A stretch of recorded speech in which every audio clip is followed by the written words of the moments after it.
Hi, I'm David Manti, and welcome to a new episode of the Today in Manufacturing podcast. With me this week are Jeff Reinke and Anna Wells. We each have more than 15 years of experience covering the manufacturing industry. Every week, we take the 5 most popular stories on our websites and discuss the implications they have on the industry moving forward. Before we get started, please make sure to like, share, and subscribe to the podcast. You could also help us out a lot by leaving the podcast a positive review on whatever platform you use, except Google Podcasts, because they're killing that one.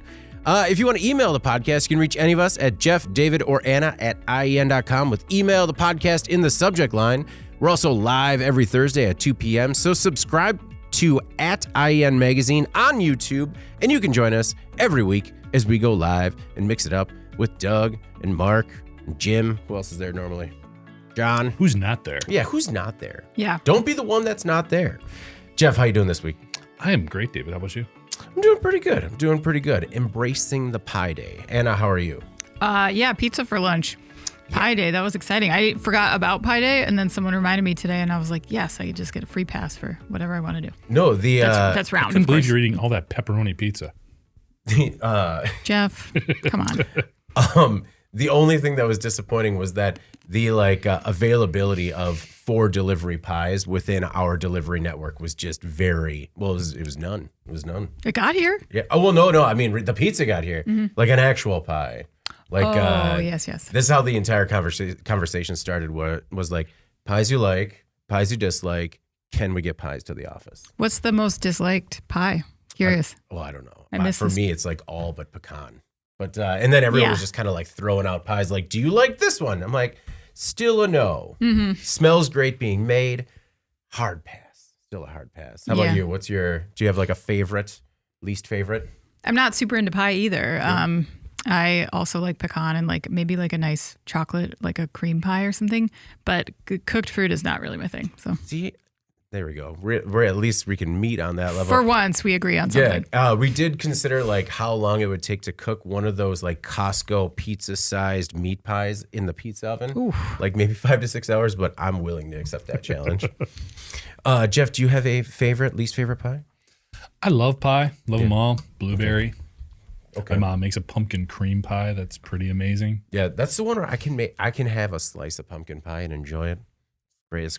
Embrace Pie Day. All right. Well, before we jump into our first story this week, we have a word from our sponsor, Obviously MDT. My name is Jeff Reinke. I'm the editorial director for Manufacturing.net, Industrial Equipment News, and Manufacturing Business Technology. I'll be joined by Dave McGovern and James Engelhardt from Obviously MDT to discuss various topics and provide takeaways on how you can be more efficient in the areas of OT data management control, version control, vulnerability protection, and much more. It's my pleasure to introduce Dave and Jim. Dave McGowan has 10 years of experience providing automation, change management, and disaster recovery solutions. He manages some of Obviously MDT's largest enterprise accounts and is especially passionate about helping customers implement the best OT backup and cybersecurity strategies. Jim Engelhardt has been working in the controls world for 35 years. He has a BS in both chemical engineering and electrical engineering and has worked in the refining and chemical, engineering consulting, and food and beverage areas before settling in as head of pre-sales engineering, professional services, and support for the Americas at Obviously MDT. He's also a member of the Obviously MDT product team. The Secrets of OT Data Management is an exclusive new video podcast for manufacturers looking to stay ahead of the curve in today's digital landscape. So join Obviously MDT's Dave McGovern and Jim Engelhardt, along with our Jeff Reinke, as they unveil the secrets of data management for manufacturers. Learn effective OT data management, control, cybersecurity, implementation, shortcuts, and more. Watch it now. All right, our first story this week. Automaker Rivian pauses construction of its $5 billion electric truck plant in Georgia. Last Thursday, Rivian CEO R.J. Scaringe said the electric truck maker will once again stop construction on a $5 billion manufacturing plant in Georgia. The original plan was to make the R2 midsize SUVs at the factory, and the government kicked in some $1.5 billion to make it happen. But now, the plan is to move R2 production to the company's plant in Normal, Illinois, to get the vehicles to market sooner, sometime in 2026. In the meantime, Rivian will save about $2.25 billion, which is important for a car maker burning through cash and already missing production targets. In Illinois, Scaringe did provide a little insight announcing the R3 and R3X crossover models, and he says, quote, "Our Georgia site remains really important to us. As for when construction will restart, Rivian said, later." Georgia's $1.5 billion incentive package was one of the largest ever offered for an American auto plant. Anna, will the people east of Atlanta ever get their plant? Not anytime soon, in my opinion. You mentioned the new vehicle launches. I think this is absolutely tied to that, specifically to the fact that Rivian has lowered the price of entry in a very significant way on the newest vehicles that it's producing. If you look at what RJ Scaringe has said about the R2 and the R3 and the R3X, they're slated to start around $45,000. The R2, this price point represents a huge shift away from what Rivian is bringing to market now. Their larger SUV, the R1S, I think it's called, is about $30,000 higher than that. Yeah. And honestly, it also outdoes some of the competition in that market segment. Smaller SUVs on the market, pairing that lower price tag with still a very good range. Rivian's known for having good battery range on its vehicles. They say that this smaller SUV is going to have a 300 mile per charge battery. This is a good deal for consumers if Rivian can pull it off. But they have to make some big changes to their operating model in order to, as you said, stop burning cash. Yeah. Scaringe told Wired some kind of vague things about relying on smart engineering and, quote, snipping manufacturing and materials costs wherever they can. And I'd say this plant pause is a big snip. Yeah, that's a $2.25 billion snip? Yeah, just a little snip. Just a little off the top. But it does seem like it's necessary for a company that's pledged to bring to market a vehicle that is, 40% lower cost than their current cheapest model. That's not an easy thing to do for any automaker, let alone one that's, comparatively new to the game.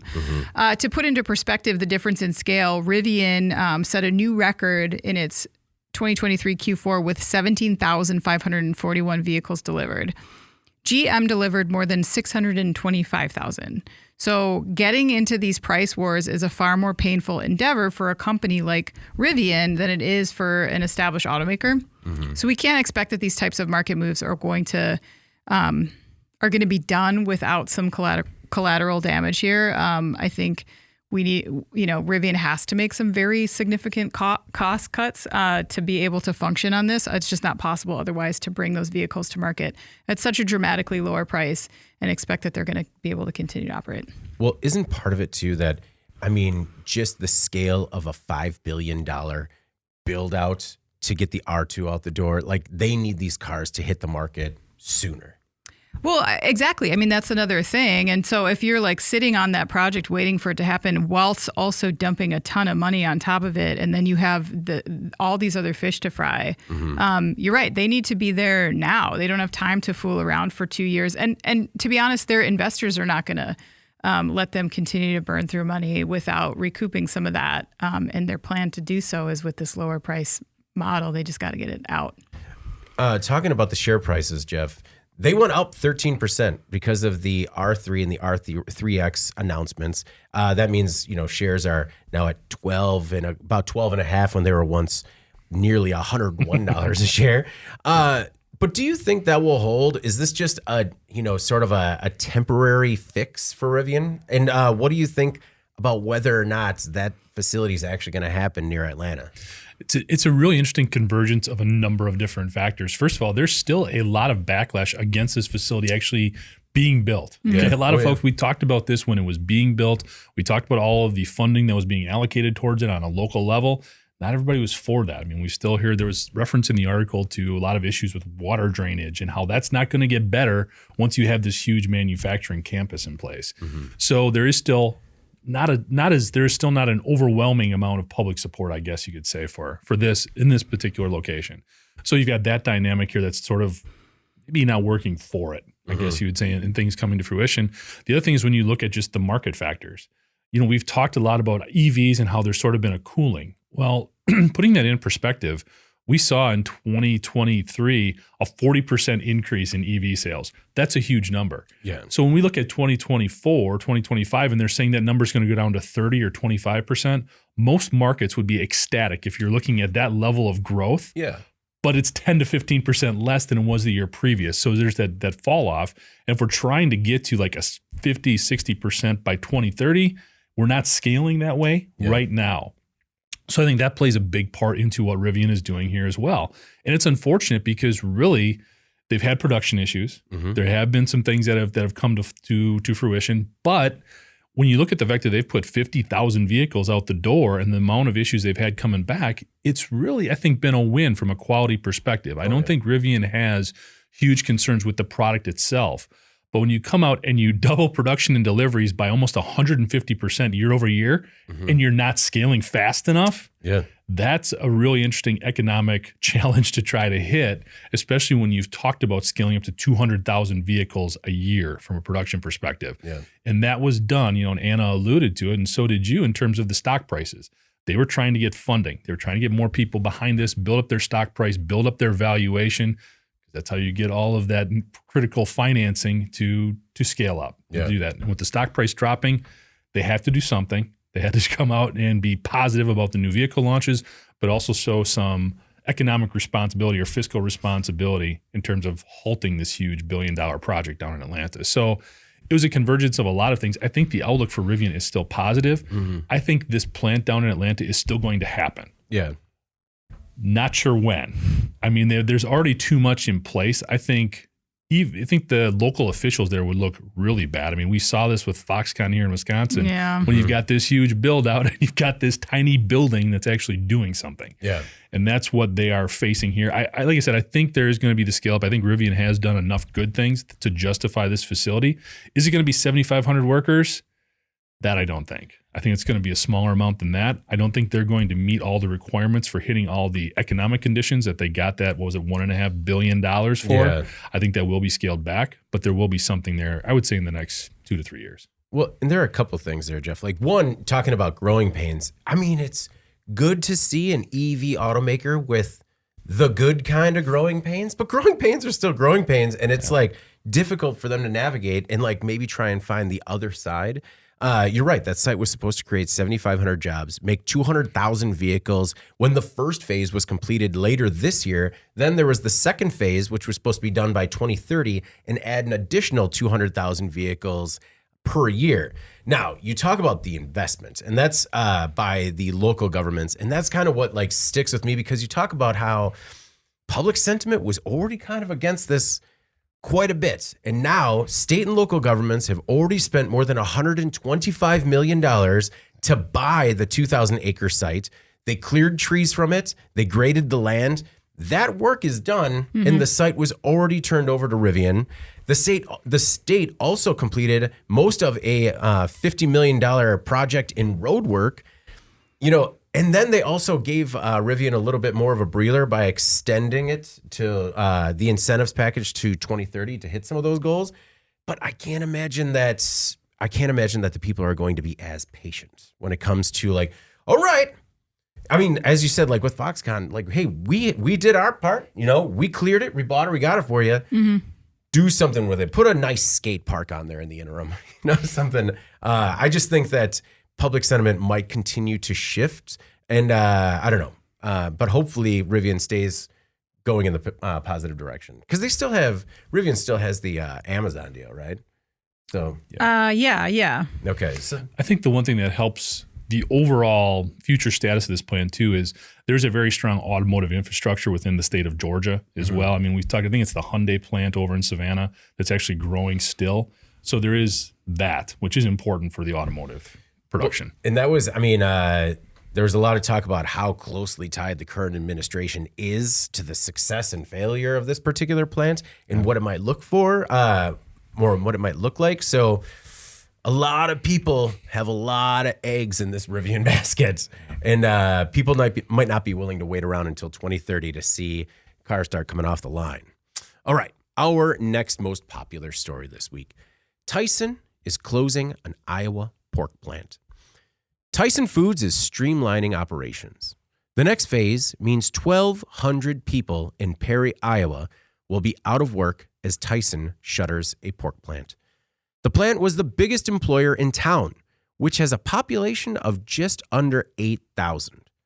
The announcement came on Monday, and the company said it will work with officials to help those laid off, but the company didn't share to what extent. As always, workers are encouraged to apply for openings at its other plants. And just 6 years ago, Tyson got about $674,000 in incentives to help pay for $44 million in plant upgrades. A Tyson spokesperson said, quote, "While this decision was not easy, it emphasizes our focus to optimize the efficiency of our operations to best serve our customers. We understand the impact of this decision on our team members and the local community."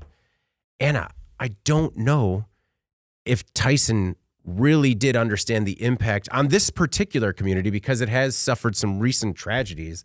And it is just, I don't know, sometimes when you hear these statements from spokespeople, they come out so tone deaf, especially when we're talking about cutting what is the equivalent of 15% of the town's population. Yeah, exactly. I know it's hard to, when you feel like the situation's being glossed over and the officials are like, hey, look, this is solvable. We can fix this just by, new jobs. Yeah, new jobs. But like the one thing that stood out to me too about that was like, it made me think of the Oscar Mayer plant in Madison, where like when they left, everyone's like, everything's going to be fine. We got a lot of people coming in to check it out. And man, every time when I pass that to softball, I'm just like, still empty, still a lot of weeds growing in the parking lot. Yeah, it does. It takes a lot of effort, I think, when something like this happens. So Iowa Governor Kim Reynolds came out pretty much immediately with a response saying that the Tyson employees, the Perry community, and Iowa pork producers would have the full support of the state.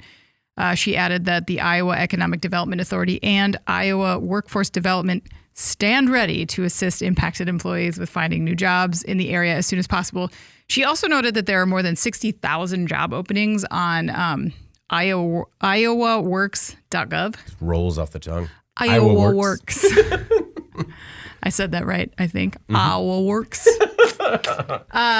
Local news station Channel 13 pointed out that they did a search of the Iowa Works website and found 348 available positions within 10 miles of Perry. That list included 9 positions at the soon-to-be shuttered Tyson Foods plant in Perry.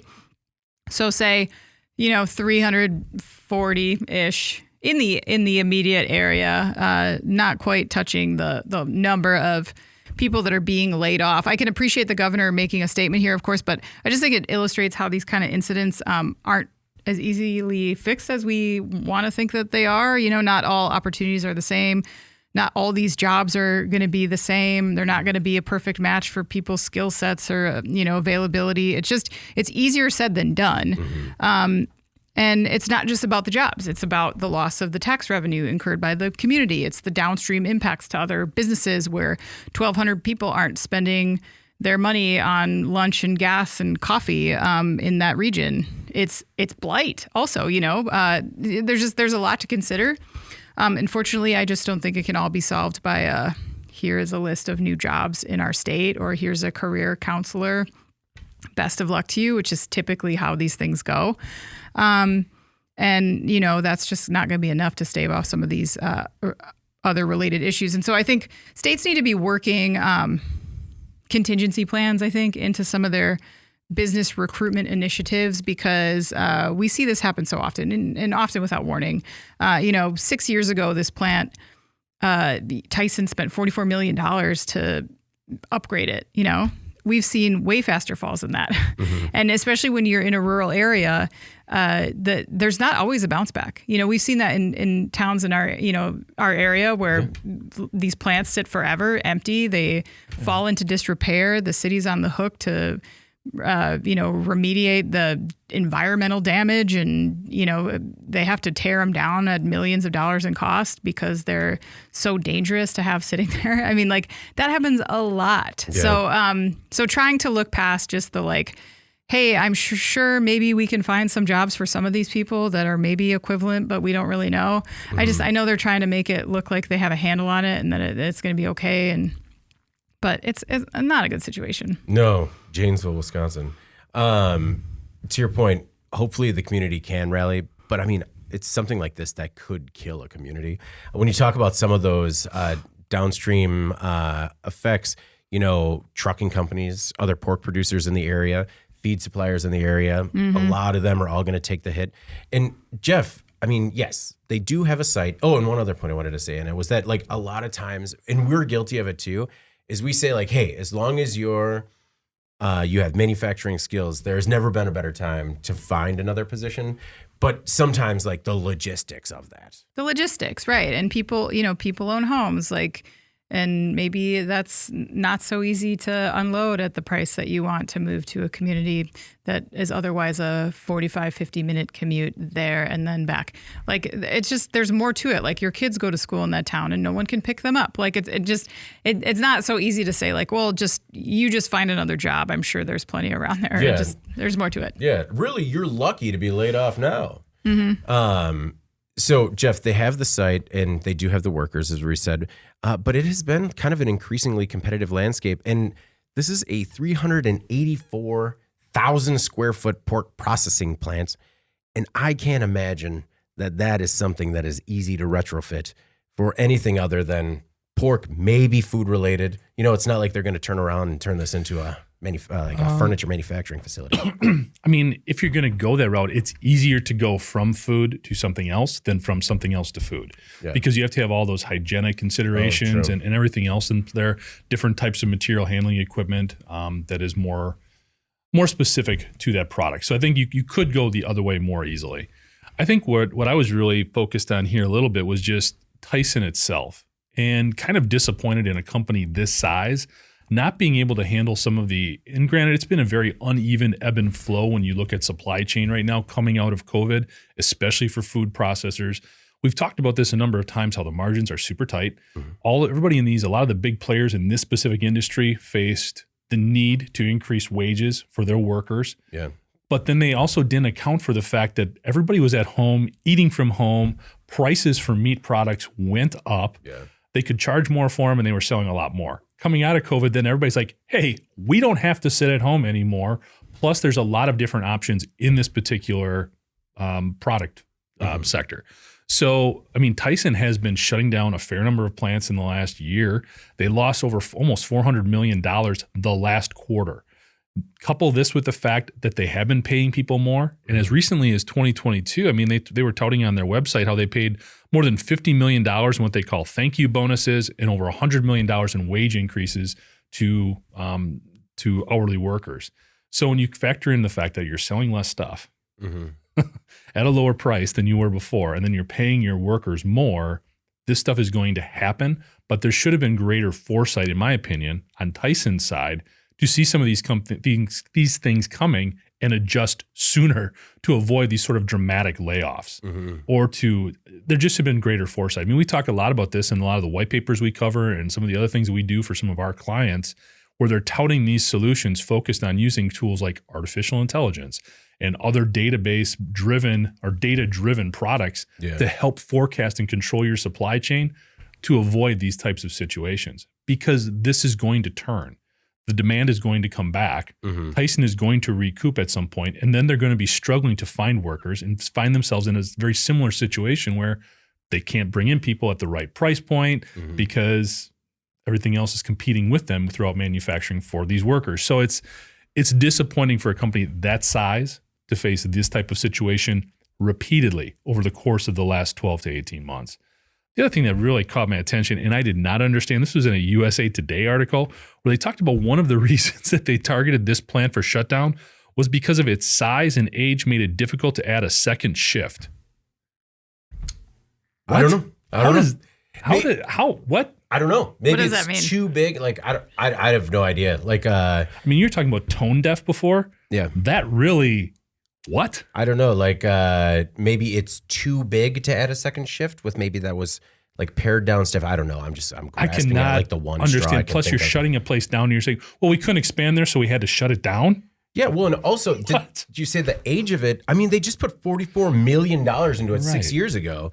So that was the other thing, is that they had just made such a significant investment. Because at first, I was going to kind of harp on how like the city put out $680,000 into it, so they could keep it open, only bought 6 years. But I mean, Tyson dropped $44 million.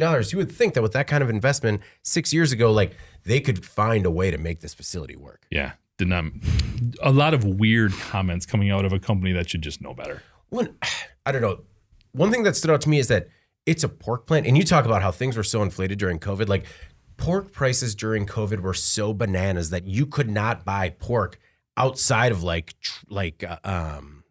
suppliers like Tyson. Yeah. Because all the places I would normally go to buy like a whole pig or half of a pig, they were all selling to the Tysons of the world because the margins were so high. Yeah. And you're right, like if they couldn't have the foresight that was going to come down a little bit or that the market was going to adjust, it's shocking. And you think that maybe there's something else going on that would cause them to make that decision. Christy Hupp, who is a resident in town, she talked to the Des Moines Register. And she said the closure was the second, quote, disaster of a lifetime that this community has experienced in just 2 months. And that is a reference to the deadly shooting that happened at a local high school in January. Multiple residents did come out, though, and say that they are very resilient in Perry, which I found very encouraging. And then if you kind of look at the timeline, so this was a meatpacking plant in the mid-50s that closed. And then Iowa Pork Company built a new plant, which is now the current Tyson factory. Oscar Mayer actually bought that plant in 1965 and then sold it on Christmas Eve, 1988, to IBP. Just like, Merry Christmas. You have a new logo on your pay stamp or on your, pay stamp. Tyson acquired IBP in 2001. So this has happened. Similar changes or disruptions have happened in the town's past. They have been resilient, and hopefully they can maintain that legacy. All right, our next most popular story this week. CEO faces up to 30 years in prison for selling fake medical implants. Laura Perryman is the former CEO of StimWave, a medical device company that designed and sold implantable neural stimulation devices for treating chronic pain. Perryman is now facing prison after being found guilty of manufacturing and distributing fake medical implants. The controversy surrounds the StimQ PNS system, which had electrodes and a receiver that allowed it to transmit energy from an external power source to a, quote, pink stylet. StimWave sold the StimQ to doctors for some $16,000 and then told them to bill insurance providers $16,000 to $24,000 for implanting the device. However, physicians were having trouble implanting the pink stylet in certain patients because it was too long. This is all according to the Department of Justice. Perryman, the CEO, knew the pink stylet could not be cut or trimmed without damaging the receiver, but instead of coming up with a functional solution, StimWave created a white stylet, which was made entirely of plastic, but it could be cut to size. The problem also was that the white stylet didn't do anything. Perryman even oversaw training that suggested to doctors that the white stylet was a, quote, receiver and convinced employees to vouch for the system. U.S. Attorney Damian Williams said, quote, Perryman brazenly created a dummy medical device component. Perryman was convicted of 1 count of healthcare fraud, which carries a max sentence of 10 years in prison, and 1 count of conspiracy to commit healthcare fraud and wire fraud, which carries a max sentence of 20 years in prison. So, Jeff, throw the book at her, right? I was impressed with the fact that the DOJ was coming down with like 30 years in prison. And then the SEC, I think Anna's going to talk a little bit about that. They're coming after her as well.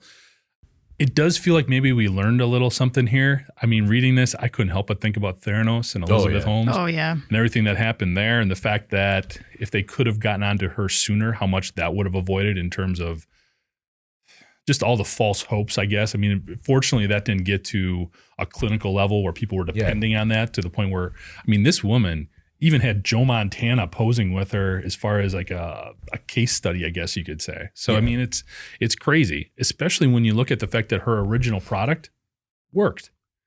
She just did not want to take that next step in terms of enhancing and upgrading and making it customizable for everybody else. Yeah, Theranos defrauded investors, which I understand, lies, money, bad. But this one, we're implanting like phony medical devices in people that need chronic pain treatment. That is dirty. Especially when you see what it could do when it worked.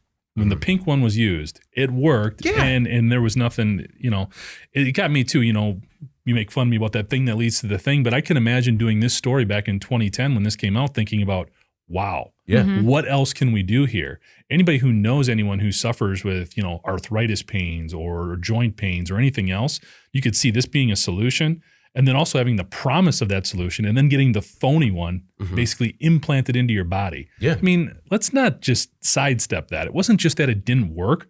I don't care how minimally evasive of a procedure it is. You're putting a foreign object under the skin of your body. Yeah. That is never a minor thing. And there's always risk for infection and everything else that can happen there. So you just wonder how sort of, how these people just can detach themselves from those. I'm trying to think of the word, what they call They're those psychotic. people. Yeah. Yeah. No, they're a sociopath. Sociopath. That's what it is. This woman still has her own website too, by the way. Yeah. Which I was thinking about how unfortunate if you share the same name as this woman, which there are people. There's like a successful author and artist out there with the same name. So if somebody Googles her, they have to make sure they go to the right place. But she seems, even on her website, again, the picture of Joe Montana and touting herself as the founder of this product. The real detachment from reality there, obviously. And she's getting hers, which is good. Well, and first of all, we do not make fun of you for the catchphrase. We embrace it and we call it our own, right? Yeah, and we hashtagged it TTWTH47. It's a good one. But the other thing that for me, Jeff, is that when you talk about the implanting something fake into somebody, they were not receiving pain relief, and their doctors were probably like thinking all of a sudden like it's a mental problem now. Like, it's clearly a problem with the patient, not the device, because that happens all the time. Just like, hey, we did the procedure, it should be working. Maybe you have a mental problem. Anna, I could not when Ben Munson wrote this story and sent it across our desks, it was just like, I need to take a walk because I'm so angry and physically upset right now, because it's just it's one thing to kind of fake it until you make it, but she made it, she had it, and then she faked it instead of saying hold off, we need to make a smaller one.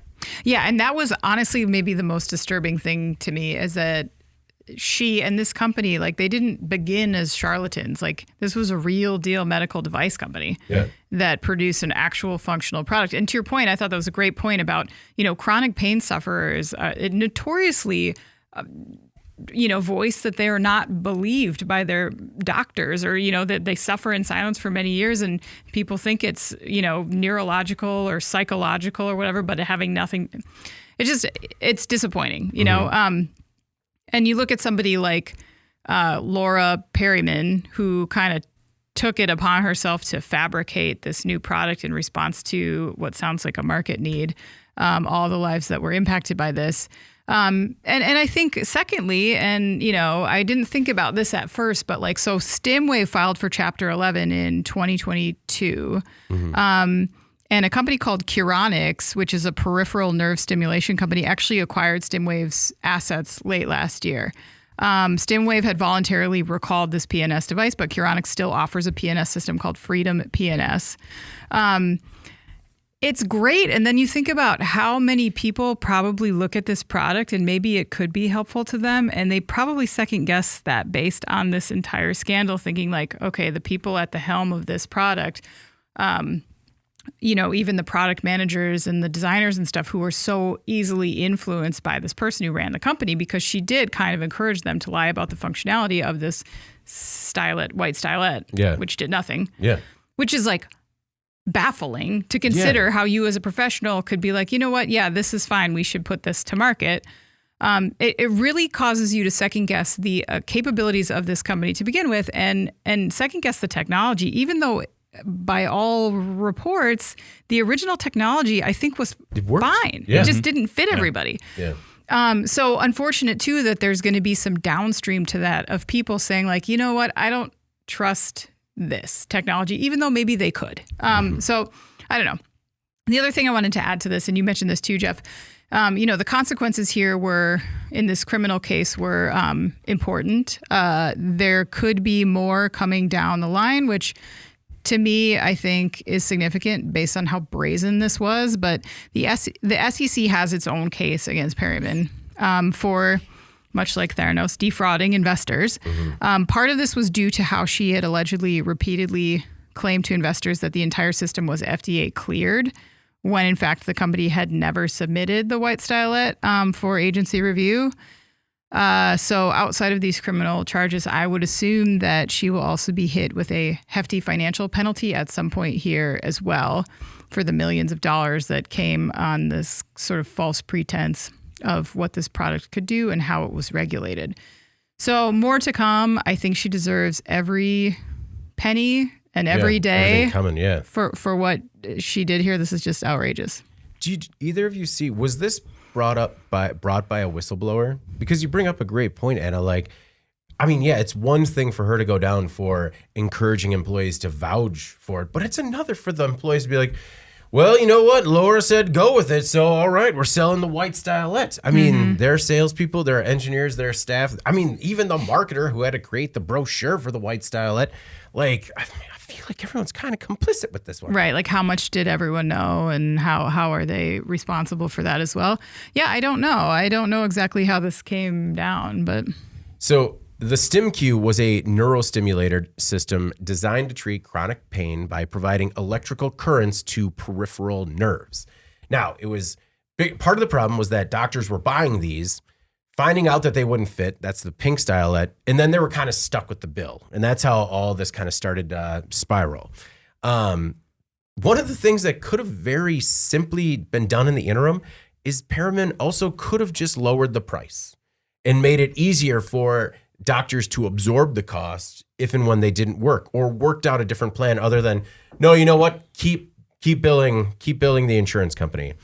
I had mentioned how many people suffer from chronic pain. Almost 21% of U.S. adults, that's 51.6 million people, experience chronic pain. 6.9% or 17.1 million people experience high-impact chronic pain regularly. This is according to the CDC. So we're talking a lot of people. And we even had readers. We had a regular reader, I believe it's KJ on the website, say that his doctor recommended a device just like this to treat his chronic pain. And he, to your point, Anna, he said the same thing. He's just like, not only do I doubt this particular company, but I doubt the technology now. Yeah.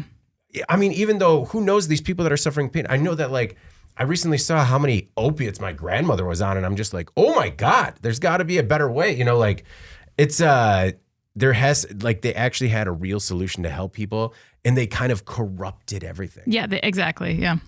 I also have personal friends who suffer chronic pain, and so I think that's why I was so mad about it, was I see what they go through day to day and how that takes a mental toll on them. And even being one of those people who is just like, I mean, are you sure it hurts that much all the time? Just because it's hard to imagine until you're in the same situation. And it's just the entire situation is vile and disgusting. All right, our next most popular story. Chinese EVs are getting weird. Kind of a hard transition there. Let's go fun now. All right. Is the Chinese EV market a wild west of innovation, or a wall with various types of pasta in different stages of stick? They're in different stages of stick. China's new EVs have some ambitious offerings, and let's remember that they already have built-in karaoke systems and refrigerators.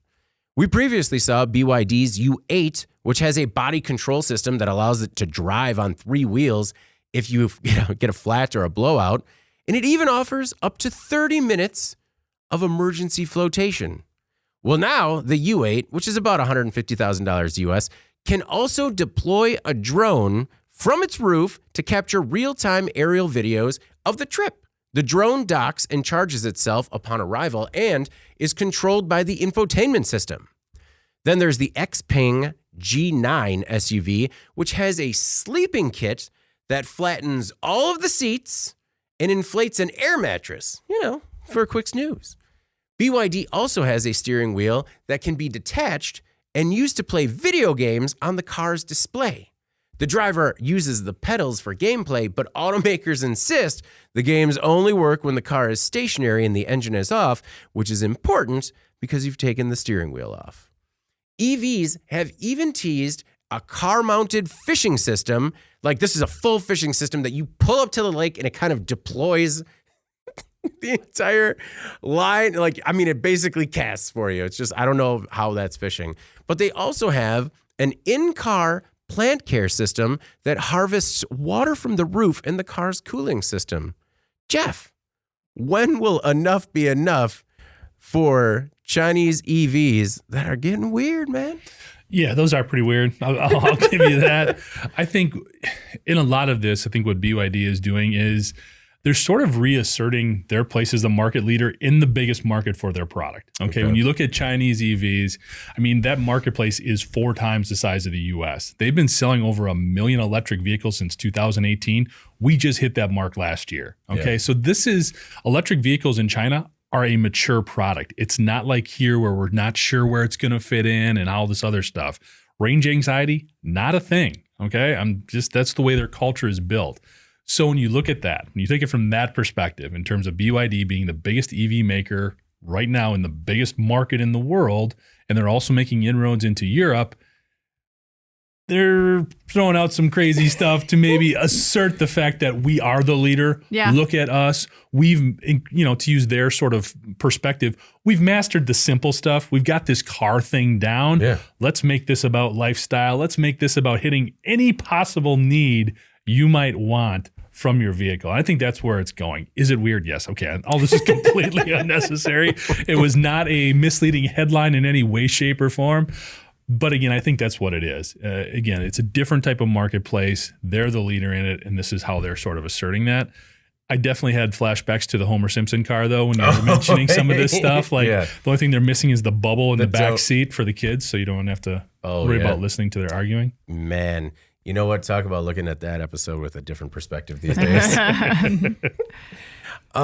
So I guess, Anna, to prepare this for the American market, all they need to do is, especially combined with the water harvesting system, they just need to make it bulletproof, and then it can just be like a panic room on wheels, and that should be ideal for the American market. Yikes. Yeah, I have looked at this in much the same way as Jeff did. To me, this is like, if you're trying to tell a compelling story around design acumen and creature comforts and innovation, and you're doing so in a crowded market, then why not? Yeah. As Jeff said, China is already way, way ahead of us. 25% of vehicles sold last year were fully electric. That was 8.4 million EVs sold in 2023 in China, and BYD is the market leader there. So, and they have good marks on battery range. Their portfolio is really workable. Even U.S. drivers who've reviewed their vehicles say, you know what, they're actually pretty decent cars. So I think if BYD wants to take a bit from Tesla and the rest of the competition that's out there, why not promote features that are putting you in a new bracket, making it so nobody can compare to you? And I think it's a smart play, honestly, that other automakers might consider getting more aggressive on, because I think a lot of them need to create almost a brand new brand identity for the EV market. Yeah. Because I think if you look at where some of these automakers are coming from, their legacy and their loyal customer base, that's not what's going to follow them into EVs. They may have to walk away from that for the way they go to market in the EV space. For example, Dodge can't expect that their EVs are going to ride the coattails of the muscle car. That's a totally different thing. Ford brand loyal diesel truck drivers might be totally different than the Lightning buyer. So you have to, I think in this case, even as a legacy automaker, start over a bit from a marketing standpoint, which makes it harder for them. But also, you have to find a way to distinguish yourself within that market, even if you have an old name. So for a company like BYD, getting weird means getting attention, making a brand for yourself, and maybe we see more of that altogether with automakers as they look to differentiate themselves going forward. And I think actually that would be fun. Yeah. Well, I mean, you're right. Like, look at reservations that we had for the F-150 Lightning, electric versions of like the Charger, the Mustang. And then, kind of once it got out there, sort of that normally crazed fan group was just like, oh, maybe not. Yeah. Well, and think of it this way too. It's like, you ever see like a runway fashion show and pictures from that on TV and you're like, no one dresses like that. No one is going to buy that. This is the same thing. They're just they're just throwing out like, hey, this is cool. We can do this. Look what we can do. This is going to like maybe define our aesthetic in some way, but it's not really a representation of like the average vehicle that a person's actually going to buy. I don't know which designer it was, but I saw photos they were basically wrapped in multiple tapestries and look like giant clouds walking down the runway. Yeah. And I'm just like, okay, if you let me just kind of go wild with my imagination for a while, this could be really fun. This could be a fun exercise. And just like, no, it's more of it's a high design concept. You might not get it. Yeah, you might not get it, David. Well, actually, and at some of those 3D printing shows, when they do the 3D printing fashion shows, those are wild. I mean, talk about when you have like an automated bodice, crazy things are happening. Just like it deploys wings. You're like, oh my God, totally necessary. And I'm into it. What's next? I also thought it was a good friendly reminder that with the car deploying a drone so that way you can also live stream your trip. I mean, it's a friendly reminder. You don't need to record everything. You don't need to. We're a culture in a world now where it's just like the phone's up first and then you try to figure out what's going to happen in front of it. David has officially become an old man. Yeah. Good work. Put your phone down. Welcome to the group. You know what? I will say that that's my normal complaint, and thank you. I do feel welcome here. This was the first show in a long time that I went to a couple weeks ago where everyone didn't have their phones out, and it might have been like I was saying, like mosh pit proximity, but it was nice. I mean, other than fearing for the health of my knees, I was like, you know what? There aren't a bunch of phones in front of me right now. It's great. We're all just enjoying it. It's nice. It's nice. Because I was with a bunch of 40-somethings. Other features that kind of stood out. So apparently EVs can be so quiet that they give passengers motion sickness. Oh, cute. And so Geely gave its Galaxy E8 the ability to vibrate at 1.25 hertz. And that number didn't mean anything to me until they said it was the same as the human heartbeat. So they gave their car a human heartbeat so that way you don't get sick in it. Isn't that how they make babies fall asleep with the white noise heartbeat? Oh, I guess, yeah.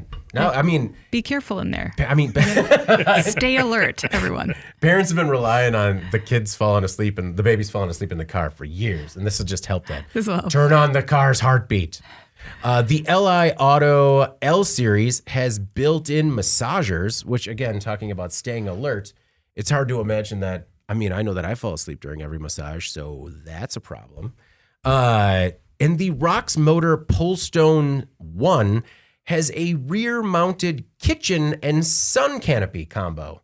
Kind of like you see that pop out of those little, what are the small campers that the teardrop trailer, yeah. Mm-hmm. Yeah, it has a full kitchen, sun canopy, water source, just in case. See, in here, I thought innovation was when they put the handle on the truck bed for old timers to get in there. Just oh no, stairs come down. All right, this is the one for me. This is according to members of my family. All right, well, the most popular story this week. GM and other major car makers are telling insurers how you drive. According to the New York Times, GM is narking on drivers. A Chevy Bolt driver was recently surprised to see his insurance rise by 21%. When he asked why, an insurance agent directed him to LexisNexis Risk Solutions, a data broker that provides information-based analytics for business customers. According to a consumer disclosure report from LexisNexis, GM had kept track of 640 trips the driver had made in the last 6 months. The report included dates, distances, start and end times, and every time the driver sped, braked hard, or accelerated sharply. It didn't show location, so hey, there was a little bit of privacy. GM sent the information to LexisNexis, which analyzed the data and created a, quote, risk score that insurers can use to determine coverage costs. And it's not just GM doing this. Kia, Hyundai, and Honda have started offering opt-in features in connected car apps that rate a person's driving. This information is sent to companies like LexisNexis and sold to insurance companies.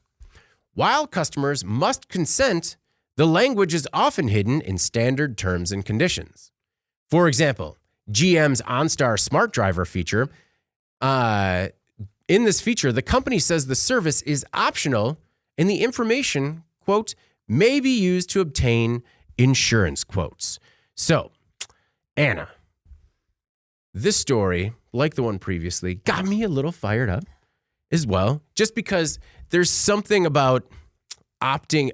I think that there needs to be greater disclosure in terms of the information that is being collected on you and how it's being sold. But I thought this could be kind of a big black eye for major automakers as people are making decisions as to whether or not they want to buy new or used.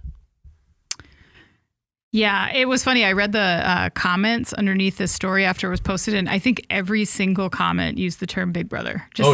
Yeah. Big Brother, Big Brother. I mean, this is the biggest of brothers. This is the Big Brother. This is your big brother riding next to you going like, you think you're going fast enough? Can you get closer? And I mean a big brother. I'm not talking about any other person in the world that would be saying this kind of thing, but like, can you get closer to the car in front of you? Did you need to take that turn so fast? Again, this is big brother. Yeah. A hypothetical person that doesn't ever sit next to me. Right. Not a real brother. You're brother. Nothing wrong with your brothers. No, nothing wrong with my brothers and other people that sit in the passenger seat. Yep.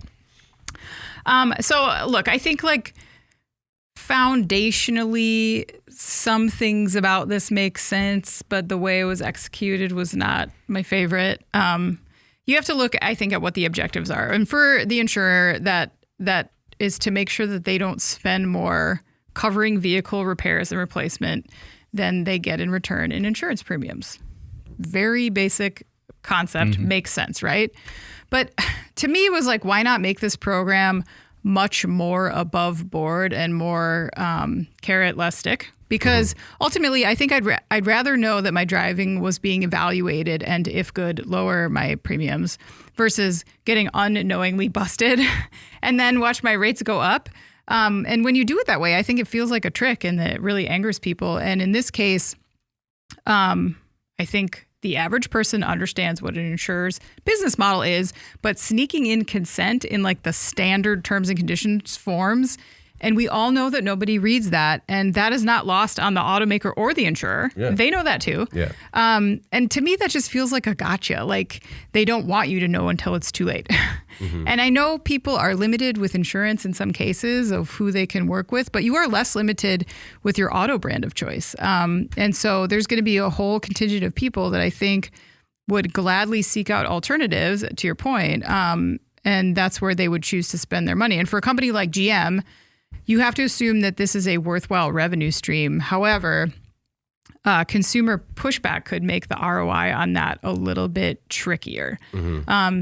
So I think this is one of those things where it becomes a can of worms once it gets publicized and people start to think, oh, wait a second, what am I agreeing to when I sign? The worms are out. Yeah, and I'm not comfortable with that. And if enough people say that, then companies like GM are going to have to decide, is it worth it for the money that we're making to sell this data if people are saying, no, thanks, GM, I'm not buying from you anymore. Yeah, they got a Wendy's this, where they just came out and like, oh, no, we're thinking about it. Thinking about it.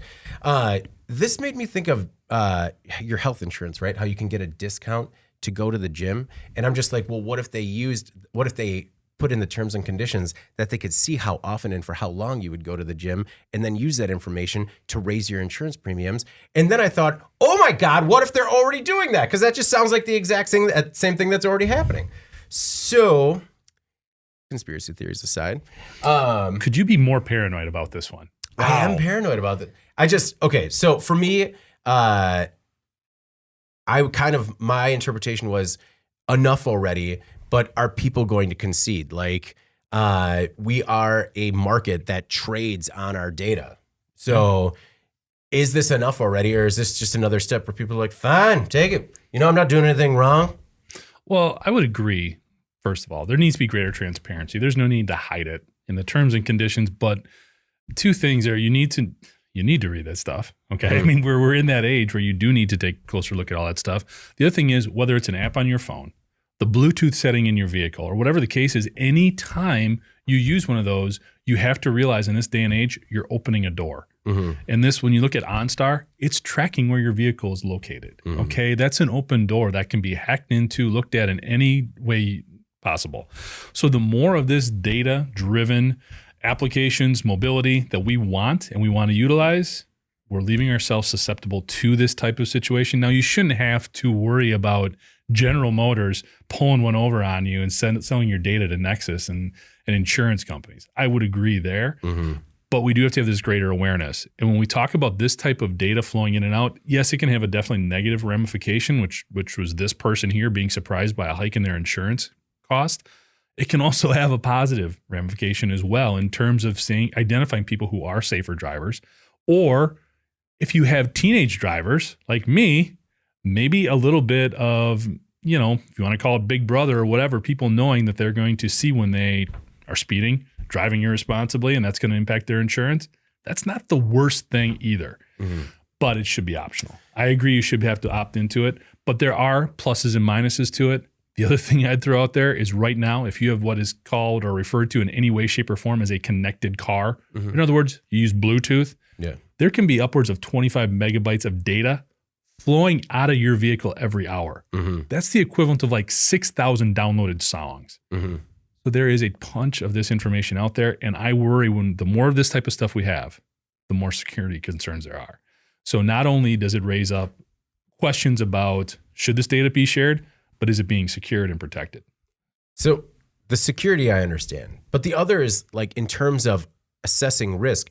This is the person whose insurance anecdotally was raised 21%. This is a person that never had an accident, didn't have tickets, didn't have any of the other red flags that make your insurance go up. This was something on a different sliding scale that said, you know what, you're a riskier driver because you accelerate a little too fast or you brake a little hard. And I think that when you're starting to say when you make it harder and harder to be a safe driver, even though your record's been clean the entire time, I don't know, I think that's a little too subjective. But then safe gets to be a relative term. Well, I mean, just because you weren't in an accident or you weren't caught speeding doesn't mean you're a safe driver. We see that every single day. I mean, there are people who don't get caught and don't get in crashes. Doesn't mean they're good drivers. I don't know. I think that it's a little too subjective in terms of what they're giving away. And I also think that it's inappropriate for an insurance company to raise your premium based on that information, like a 6-month snapshot. I don't know. And I agree. Also, if you're it's one thing when you opt in. When I switched my insurance, I had the ability to opt in, plug the thing into my car, and get like a $5 or 5% savings that you could continue to accrue savings in the event that, everything was perfect. But based off my experience driving another friend's car that had that specific plug-in in, I opted out of that. I just think that with this information that can be harvested, packaged, sold, and used against you to cost you thousands, when you're talking about your insurance premiums going up 20%, you're talking about significant money. And that could change your entire budget. That could change whether or not you buy another car, a new car versus a used car. And it'll certainly, like Doug says, be whether or not you buy a GM car, which Doug says he wouldn't. With you, Doug. Doug also says, thought about getting a Bolt EUV before they stopped making them because they were so expensive, but the charging ability was so slow they killed it. Now, knowing this, I'm really glad no Bolt. That's right, Doug. Just helping reinforce your initial thoughts. Well, the other thing, David, you can always read the stuff and opt out of it. Well, that's the other thing is that I understand, you can't opt out of things in terms and conditions. Terms and conditions are yes or no. You can opt out of specific features when they're the little buttons or the boxes below where it's hey, can we do this? Yes or no? Can we do that? Yes or no? And I was thinking when we are trading information, we've seen new rules come out where that needs to be a little bit more spelled out, a little more explicit. When you close on a house and it's just very plain English. This is what we're taking. This is what you're giving. And this is how it's being used. I don't know. I think maybe we got to have a model like that more rather than just blanket accept terms and conditions. I agree with you there. I'm just saying there's also benefits to this type of data exchange, as long as we keep it safe. Hockey Boy 383, I think that's a new reader, or just, switched up the name, recommended that you lock all of your credit reports, and don't forget the second tier credit reports like LexisNexis, and the three major reporting agencies. Once they're locked, no information can be sent to requesters. I mean, the other thing, though, is that, when you do that, you don't get any credit. So it's great that you can lock off that information. But I would assume the same thing here, that if you were to lock out your insurance companies from this information, they'll just be like, okay, well, we're not going to insure you. I don't know. I also think that, it's a little forward thinking, but auto insurance companies kind of got to get it while the getting is good, because we are on a path towards autonomy, where a lot of auto insurance as it currently stands will be rendered obsolete, probably within our lifetime still. Oh, I can't believe that. Auto insurance? I mean, just as we know auto insurance, it is going to change once we see more and more autonomous cars on the road. Obsolete? Yeah. It's going to be obsolete. People still steal cars. David, can you guys clip this out and then send it to me in 25 years, please? Okay, timestamp it. Okay. Also, when There it David goes, has no 401k. Yeah. That was a fad as well. It is a fad. It's a fad as And well. when you guys are comfortably retired and you can visit me while I'm Yeah. working the produce section at Pick and Save at 75, just being like, just trying to pay the bills. And we'll be like, why is your car so beat up? Yeah, you're just making it rain with 401k money. Yeah. You're and I'll be like, yeah, I'm still driving the beater because I can't trust anything. I will buy all the Honeycrisp apples organic. Frank Pasquale, he is a law professor at Cornell University, said he was surprised by this tactic. He told the Times that it was, quote, not within the reasonable expectation of the average consumer, and it should be certainly be prominently disclosed. So at least I got someone on my side. All right. I'm on your side. I know. both on your side. But, okay, I get it. I get it. The insurance obsolete thing. It's going to be obsolete. You know what? Yeah, cut it out. 25, maybe 30 years, send it out. All right. Okay. Well, before we jump into it, in case you missed it, we have another word from our sponsor. My name is Jeff Ranke. I'm the editorial director for Manufacturing.net, industrial equipment news, and manufacturing business technology. I'll be joined by Dave McGovern and James Engelhardt from Obviously MDT to discuss various topics and provide takeaways on how you can be more efficient in the areas of OT data management control, version control, vulnerability protection, and much more. It's my pleasure to introduce Dave and Jim.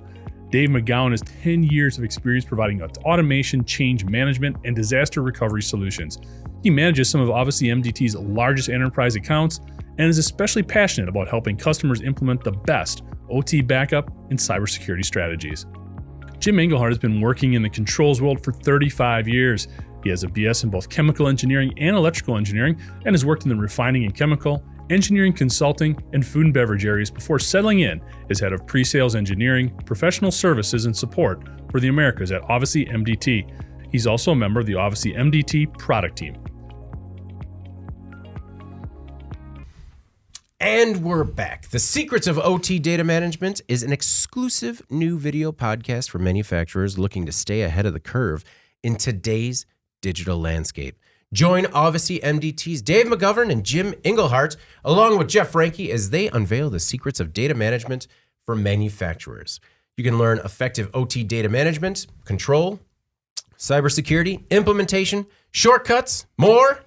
Watch it now. All right, in case you missed it, stories not as popular on our websites, but still stand to make a big impact on the industry going forward. What do you have for us this week, Anna?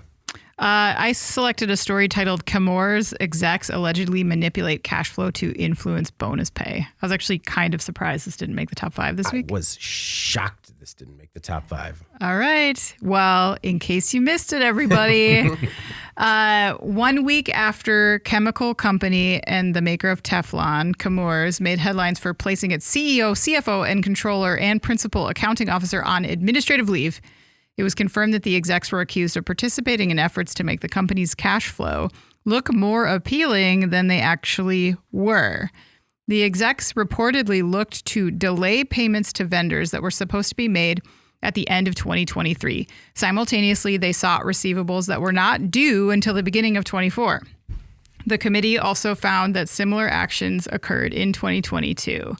The increased cash flow measures included publicly communicated free cash flow targets, a metric that determines executive officers' incentive compensations. For example, the salary for on-leave CEO Mark Newman totaled approximately $996,000 in 2022. However, other earnings, including non-equity incentive plan compensation or variable compensation, right? And stock awards brought his total pay to nearly $7.7 million that year. Oh, it's a swing. It was a big swing. It's always contentious when we cover topics of executive comp. We did this recently, and everyone's always very divided about it, especially when these pay packages feel outrageous or at least dramatically higher than what everyone else in the company is making. And often the defense is they hit these financial targets. It's variable. It's based on performance. I think stories like these are a good reminder that the parties involved may have a bit more influence on these targets. The thumb on the scale. Yeah, like funny accounting on how the P&Ls are reported or pushing expenses into a new calendar year, which seems egregious, but something that these execs were able to get away with for actually a couple of years. My point is that there are ways in which these hard number financial goals can be manipulated. And the people who are in the position to do it are often the ones who benefit the most from doing it. And so just something to think about, I think, considering how we incentivize these execs and if we make it tempting to use poor judgment because there is such a heavy financial motivator. I think that's what we saw in this case. And I'm not saying this happens frequently, but it is kind of scary to see it laid out this way. And you think, wow, how easy would it be to do that and make a ton of money off it? And then it was really the board that kind of figured it out. But, maybe that doesn't happen. No, in other cases. I was surprised that it was a company like Chemours. And, but I mean, man, those executive management meetings have got to be going quick right now. Just, like one guy, just like, all right. Just me waiting today. for everybody to get back or replace them. I do think that this story was a good example of how like there can be a little bit of creative accounting happening behind the scenes. And I mean, you're right. When you're talking about, the guy had a $6.7 million incentive to maybe float some things into 24 and then bring some things into 23. So I get it. And it's something that if anything, if it helps raise awareness on that sort of thing, and maybe catch it going forward, I think that's a good thing.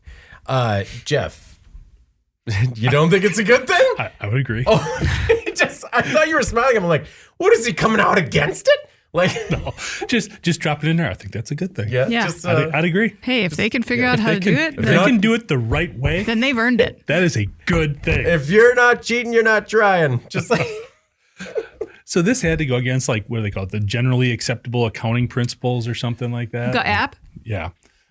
Which is why those things are in place. They're not necessarily like regulations or anything, but they're agreed upon ways of doing things, standards, which is a good thing, David. Good thing. We should have those. Yep. Yeah. Yes. Is your thing going to be a good thing that leads to a good thing? I don't know. Like Yeah, mine definitely will be. Well, maybe. I don't know. It's a miss. No, this was wild, and I'm just kind of curious because they like already paid this out, right? Like these are bonuses they had already received. So this was for the $1 million to 7.7. That was a 2022 figure, so that's already. Yeah. So they could claw it back. Claw that back. Yeah. Well, and how does that guy ever get a job again? Probably pretty he easily. Probably does. Yeah. He's probably already hired somewhere, just working as a consultant. Just like, hey, you know what? Come on. Every once in a while, everybody gets their hand cut in the cookie jar. You know what I mean? We're all trying to do our best here. But look at all the good things I did. That's how he sounds? That's how he sounds. Look at all the good things I did. Come on. It's a huge company. Teflon. Big. Wow. Everybody I didn't know they hired somebody Teflon. from the cast of Sopranos. That's exactly who he was. I'm pretty sure that's a pretty accurate character portrait there. Okay. All right. Mine, in case you missed it this week, was a hydrogen fuel cell maker, Nel ASA, gets another $75 million in Michigan. And this is just me kind of following that hydrogen thread, but in a microgrid way, not a vehicle way, which I know we all love and appreciate and support. So I mentioned Nel last week, but this Norwegian fuel cell manufacturer, Nel, yesterday announced cash incentives and grants totaling about $75 million from the U.S. Department of Energy and the state of Michigan for the company's electrolyzer production facility in the state. According to Michigan Governor Gretchen Whitmer, the plant could create 500 jobs in Plymouth, which is near Detroit. Nel is going to make its next generation electrolyzer technologies, PEM stacks or PEM stacks, and pressurized alkaline stacks. These are used in hydrogen production. The PEM stacks are actually currently being developed in partnership with GM. I hear that they're actually going to harvest your information from the PEM stacks and then use it against you and charge you more for these microgrids. Yep. Last week, I talked about how Nel recently partnered with Southern Company and GM on an integrated hydrogen microgrid pilot project, that's a mouthful, at a power plant in Georgia. The DOE granted Nel $50 million in direct investment support for the planned U.S. gigafactory. The state kicked in another $25 million. Part of the investment, too, includes partnerships with GM, Macomb County or Community College, and Wayne State University's College of Engineering to create a manufacturing training program. I picked this because it seems like, other than the huge investment that the DOE just made in hydrogen infrastructure, this is something that appears to be, I don't want to call it a groundswell yet, but like I said, a thread, and seems to have applicability, as we've said, in terms of fleets and on-plant infrastructure. And I think it's really cool. I also think it's really cool that part of the investment goes to training a potential workforce to work on this kind of technology, because I don't know. I hear electrolyzer and I think maybe not that easy to make. And then I see a picture of one and I'm like, definitely not easy to make. One thing that kind of stood out to me, though, was that Nel's CEO said the investment is going to help commercialize the company's products. Good, right? Go from R&D to the commercializing phase. But then the company said it hasn't made a final investment decision on the facility, which is going to depend on market demand for the technology. And that one was a weird one for me on the release, where it's just like, we are grateful to have this $75 million. They've already received another $50 million from the state to build this facility. And then at the end, they're just like, we'll see. But I don't know if you guys had a chance to read the story. It just came out yesterday. But Jeff, either way, it's kind of cool to see advancements in potential hydrogen microgrids. I don't know, maybe move a step forward. Well, absolutely. And I think if I was going to read into his comments, I think we're still figuring it out a little bit with hydrogen in terms of the applications. Yeah. We know it's friendlier from a usage perspective. The production element of it is still difficult and still something that has a lot of challenges ingrained with it. So it is encouraging to see this, because long-term there are a lot of benefits, whether it's a microgrid, an on-plant energy source as opposed to maybe taking some of that burden off of the electrical grid, or a power plant type application, again, getting away from fossil fuels. So there's a lot of huge potential here. But I think to pinpoint, I know they're going to be building these electrolyzers and stuff like that, but also to pinpoint more specifically exactly what they're going to be doing with the plant, the size of it, the scope of it, that could be very much figuring out as we go a little bit, which isn't necessarily a bad thing. Yeah. So no, it's agreed. It's probably better than dropping the $1.25 billion like they did in Georgia. Anna, your thoughts on the developments going on in Michigan? It's cool. It sounds very futuristic. Is it a good thing? I think it's a good thing that leads to maybe another good thing. Oh my God, it's spreading. It's catching. It's contagious. It's contagious. It just sounds, this whole thing sounds like it's out of a comic book, to me. Because it's an electrolyzer. Get me the electrolyzer. Take it to the alkaline stacks. We must pursue the electrolyzer technology. Yeah, there's the only way to win. Some evil villain. I don't know who the evil villain is. Nell, I guess. It's not a good thing all of a sudden. She put Luther in the CEO chair. No, I mean, we, as we covered last week, the commercial application of this type of fuel technology is, I don't think, compelling at this point, but closed loop, microgrid type stuff. Yes, I totally agree. I think there's a lot that can be done there. So it'll be interesting to see how this plays out. Obviously, it will be interesting for even Nell's CEO to see how this plays out. Yeah. I'm like, well, it might be, if there's demand, I guess we'll make some. Yeah. But to Jeff's point, that's kind of where we're at with it. So what do you do?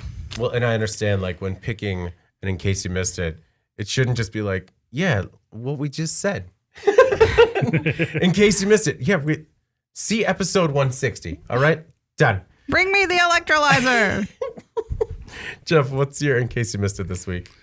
I don't know if I can follow that one. I don't have any comic book references here. This could be a comic book.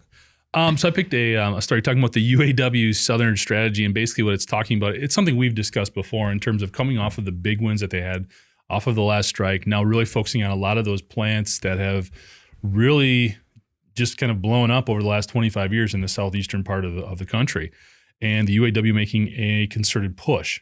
The thing that's working against them right now, we've talked a little bit about this too, but they went into a lot more depth in the article about the three-legged stool sort of that's been positive in drawing a lot of these, not just the OEs, but with the OEs also comes all of those suppliers and all of the affiliated industries with the automotive and building that infrastructure.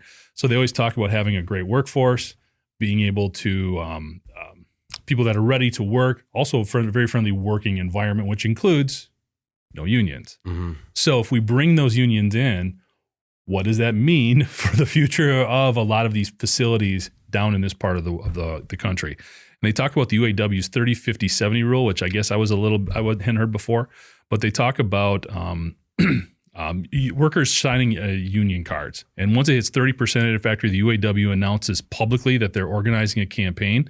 At the 50% mark, it holds a public rally that'll even get you Sean Fain down there. Whoa. Okay. And at 70%, that's when they seek voluntary recognition by management. At which point, if management doesn't, then it goes to the National Labor Relations Board. It becomes a much bigger deal. One of the things that's also interesting here is in order for any of these things to come to fruition, over half of the workers at the facility need to participate in a vote. Mm-hmm. So even if they're against it or for it, they still have to vote in the election For it to be like for recognized. it to be recognized. I think it's interesting in terms of the progress that they've made down there. They've said of the 13 non-union facilities that they're targeting, they've got 2 where they've obtained the support of more than half of the workers at the factory, looking specifically at the VW plant in Chattanooga and a Mercedes-Benz factory in Tuscaloosa, Alabama. So there has been some headway there. Mm-hmm. Personally, it would be very interesting if this ever comes to fruition. What would be the long-term impact? Because if a lot of these automakers, which are primarily foreign automakers, you're looking at Nissan, VW, Mercedes-Benz, Toyota, many others, they start having to deal with labor relations, just like they do in their country of origin, so to speak. Yeah. And they're paying higher labor rates than, say, Mexico, where they wouldn't have to worry about those things. Yeah. What is the long-term perspective there? Perspectives there is having a union facility, which is meant to help these workers get better rates, have more job security, ensure they have benefits for the long term. Is that also going to be a turnoff potentially to these companies that came here because they wouldn't have to deal with unions? Yeah. So what is the fallout? Is the fallout, it's just going to make everything better because you're going to have more secure workforce, or is it going to make these companies start to question their place in this geography? Especially, again, with Mexico being very, very close. Mexico has seen automotive production ramp up by more than 10% over the last 3 years, each year individually. So it's continuing to produce more and more stuff. And as soon as the automakers go down there, the supply chain is going to follow them. All those suppliers will go with them as well. So it just brings about, is the UAW doing what it should? Do we want the UAW to ultimately be successful? Or do we want things to stay the way they are? I don't know what the answer is here, because it's hard to say that the UAW didn't help these workers, because we know they did. As soon as the UAW members got that pay increase, so did everyone else. Mm-hmm. So they did benefit from it. And overall, that presence in the marketplace was beneficial in this instance. I haven't always been a fan of the UAW. Obviously, it's got a legacy of corrupt and criminal behavior. But, it's a very interesting sort of time in history when it comes to what's going on with this union in this geography. So it'll be interesting to see how it plays out. No, I think it's hard to say that the UAW sort of has to tread lightly, because the UAW leadership is more of a blunt object in terms of strategy. But I do think that they could bring a lot of good, and if we could get to a level, like there's a lot of unrest still right now. Ford's still really itchy with UAW right now. And I think once things settle and we can kind of have a symbiotic relationship, I think it could be good. I think it could be good for workers and companies down there. Anna, what are your thoughts on the UAW's Southern strategy?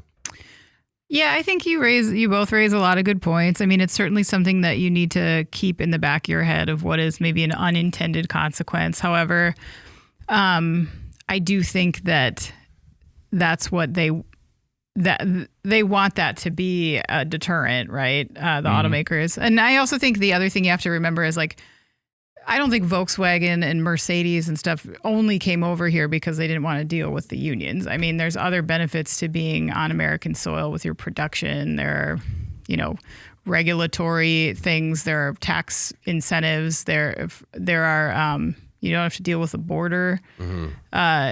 Your closer proximity to certain markets than Mexico is, many markets in the United States. So there's a lot more, I think, there than just saying like it is either a non-union South plant or Mexico. I think it's a little more complex than that.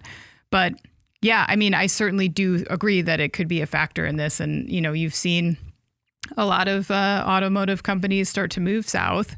And if the benefit of doing that disappears at some point, then there may be some shifts. They'll keep going south. Yeah. Right. Yeah. Who knows? Well, I would recommend this article because there are a couple of points here that, the article is just too big to get into in case you missed it.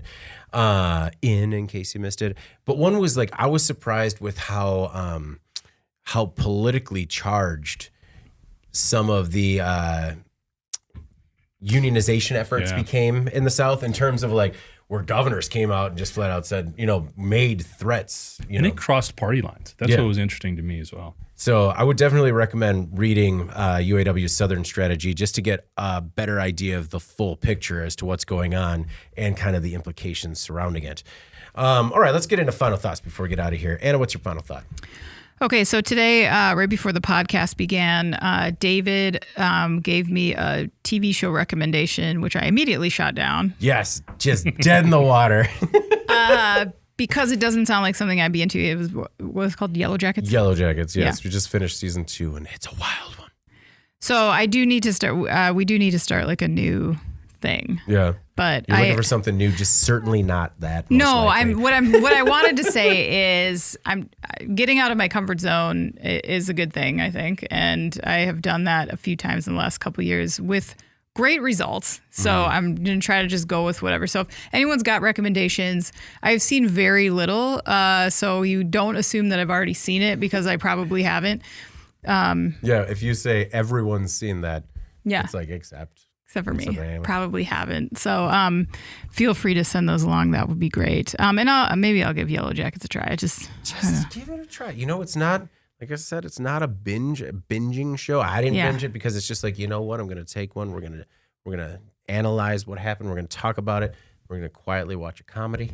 Okay. Get it out of the system a little bit. But it was, I don't know. It was, my wife liked it because it was a story that you never saw told from a female perspective. That type of story. Okay.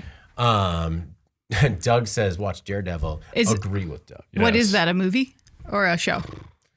It's a show now on Disney. Well, you can watch the original one on Netflix, too. That one's actually really good, too. No, it's not on Netflix anymore. It all shifted to Disney. Okay. Well, yeah, check it out there. I haven't. Okay. Yeah. That's pretty good. Okay. Fantastic.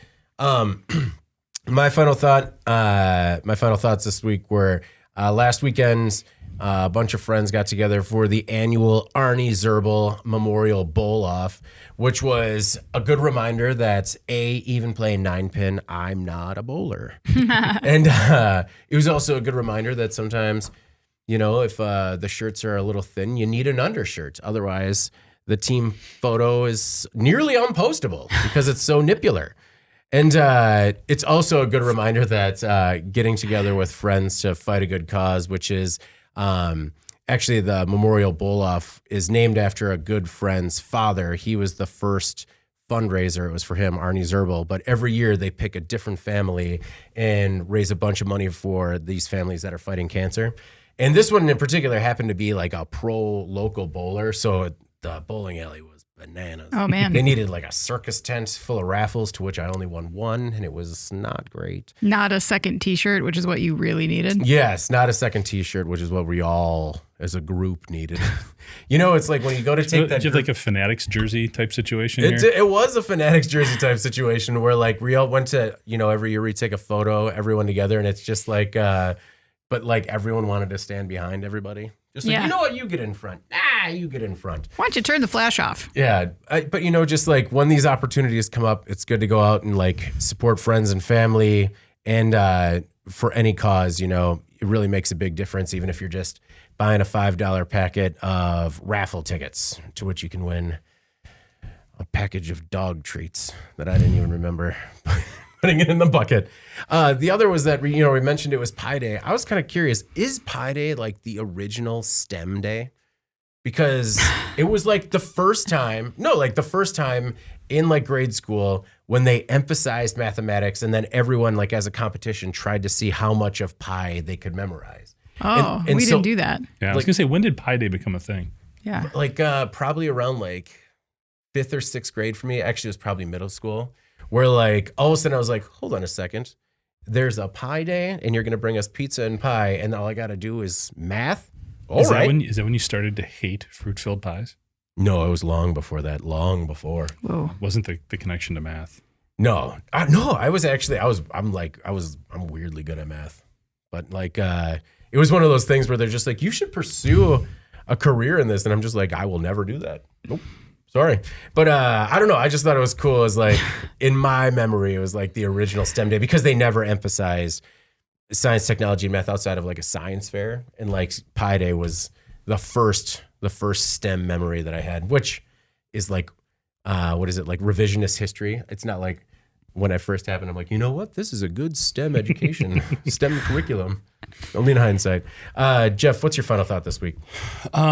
Wheel of Time on Amazon is also a sleeper, pretty good series. Wheel of Time? Wheel of Time. Okay. Is it about time travel? No. Oh, okay. Really? Not really. Oh, okay. I liked it. It's a sci-fi thing, but you have to ask. If you got into Game of Thrones, you could make the leap for this one. Okay. Called Wheel of Time. I feel like asking about time. Rosamund travel. Pike, she's pretty good. All right. Yeah. All right. Yeah. Okay. Is she the woman from Gone Girl? Yeah. Oh, Yeah. never gonna be able to see her differently. Never. Well, what about We Care? Or I Care a Lot. She did that one Oh, too. She was yeah. horrible in that one. Yeah. Yeah, that one was good. Yeah. Okay. Anyway, closing thought. So about 2 weeks ago, I started to see a chiropractor. I was having some lower back pain. Mm-hmm. Yeah. And you know how they always talk about those people being miracle workers? Mm-hmm. My back pain is gone. Really? Like I was having issues like bending down, even like standing here for a while. If you saw me squirming a little bit up here, that's why. Yeah. And it was different because in the past when I've gone to a chiropractor, it's the cracking, bending, all that kind of stuff. But these chiropractors, it's very, very like targeted and very subtle. And the weird thing is, the first 2 times I went there, I felt like I was back playing high school football, or I've been in a car accident or something. Like my whole body was just like hurting, like it didn't feel right. Mm-hmm. And then all of a sudden, it just kind of came together. So, because I'm the type of person when something's quote unquote broken, I just want to fix it. Yeah. And I was pretty shocked at how subtle the treatment was and how the positive effects were. So we're talking about like chronic pain stuff before, kind of got me thinking about that. And this one's worked out. So good, give Jeff. the chiropractor a shot, because they definitely work. I'm going to need a recommendation, because the last time I went to mine, my shoulder's never been the same. And Of course. like he went under. I was just like, I'll have to go see him again to see if he can fix it. It's a Chinese restaurant now. That's not a good sign. Your chiropractor went out of business. Yeah, he fled. Like, Can that's you not do good. all of us a favor? No, never. No. You should never pick a service provider on your own ever, Ever. Yeah. because you never get. I'm sorry, you 'Cause never get it no, right. I'm there's just never- out there, someone's got to write the 1-star reviews. I'm just out there just like, hey, this one's not for everybody. Not I mean, even me. maybe your dentist is totally a they're great good. dentist. They're but great. That was all you. No, dentist is great. Oh, yeah, no, I told you, fluoride, man. Well water. It's on me. It's on me. Because the house improvements. Yep, that's on Home Depot. They got, There's been never some again. other stuff. Yeah, like man. every time you're like, yeah, I heard about this great new restaurant, Well, but it's not I went there and then they served me a rat. Like, That's never happened to anyone except for you. I mean, no, those are the stories no one remembers when it's just like, how was your weekend? It was great. I did this. It was wonderful. But everyone remembers when I'm like, my God, you won't believe what happened. That happens a lot, though. I went to the library and they charged me for a book. I ordered this stuff from Amazon and it came in, all of it was open and there were cookies eaten. They were crushed and it was ridiculous. Anyway.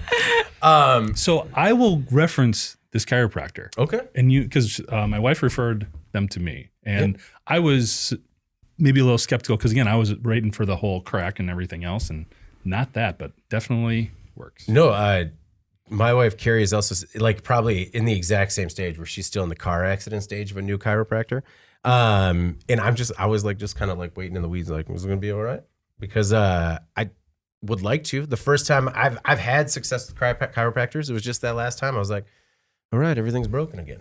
And actually, talking about Carrie, I got to give her the credit for sending that. She was the one that put that GM, the insurance story on my radar. Oh. And I definitely thought when she sent it to me at first, it was like a passive aggressive play. Like, hey, just so you know, you should probably know that they're going to be watching this a little closer. It's the king of hard breaking over here. All right. Before we get out of here. Not wrong. The king of Not what? wrong. Hard breaking. Oh, come on. I don't know. Do I hard? Okay, I break that's hard? That is the second time Eric has just kind of popped his head up. Like usually he's real focused on his producer responsibilities. Eric knows. All right. But it's kind of like when you said you're good at math. We saw Eric go. Yeah. I know. Like this whole time we've had Goodwill Hunting on our podcast. We didn't know. No. You never once mentioned this? No, it's not like I'm not like that good at math. It was just like one of those things that was like easy in high school. It's not like I've pursued a secretive life of like mathematics. And okay, sure. If like 3 out of 5 people in the studio think you break hard, but I mean, I stand by it. Still a clean record. Just gonna knock on all the wood. Before we get out of here, please make sure to like, share, and subscribe to the podcast. You could also help us out a lot by leaving the podcast a positive review on whatever platform you use. If you want to email the podcast, you can reach any of us at David, Jeff, or Anna at IEN.com with email the podcast in the subject line. You can also subscribe to our daily and weekly newsletters. Make sure you get it delivered to your inbox first. And subscribe on YouTube at IEN Magazine so you can join us live every Thursday at 2 p.m. For Jeff Franke and Anna Wells, I'm David Manti. This is the Today in Manufacturing podcast, and we'll see you next week.